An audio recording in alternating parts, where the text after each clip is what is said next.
বলতে আছে, আমরা মন মতো করলে তো আপনারা নিবেন না, তার চেয়ে আপনারা প্রশ্ন করেন, আমরা জবাব দিব।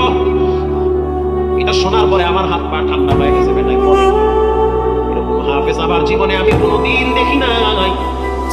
অল্প বয়সে ওপেনে বলতে পারে, প্রশ্ন করেন, আমি বুঝতে পারলাম ভিতরে মাপ শক্তভাবে জমা আছে। এবার পাশে যিনি শিল্পপতি মসজিদের মতো আনলি হাজী সাহেব মানুষ, কেবলমাত্র হজ কইরা আসছে কয়েক বছর আগে, রমজান মাসে গতবার উমরায় ছিল, এখনো পর্যন্ত তার কোরআনের অবস্থার কানে আসছে। সে বলতেছে, হাফেজ সাহেব আপনি একটু প্রশ্ন করে দেখি উত্তর দিতে পারি কি। হাফেজ সাহেব বলতেছে, প্রশ্ন করে আগে। এবার ছোটটাকে প্রশ্ন করা হইল, তুমি একটু তোমার মন মতো তেলাওয়াত করো। ছোট সন্তানটা সূরা বনী ইসরাঈল থেকে তেলাওয়াত শুরু করলো।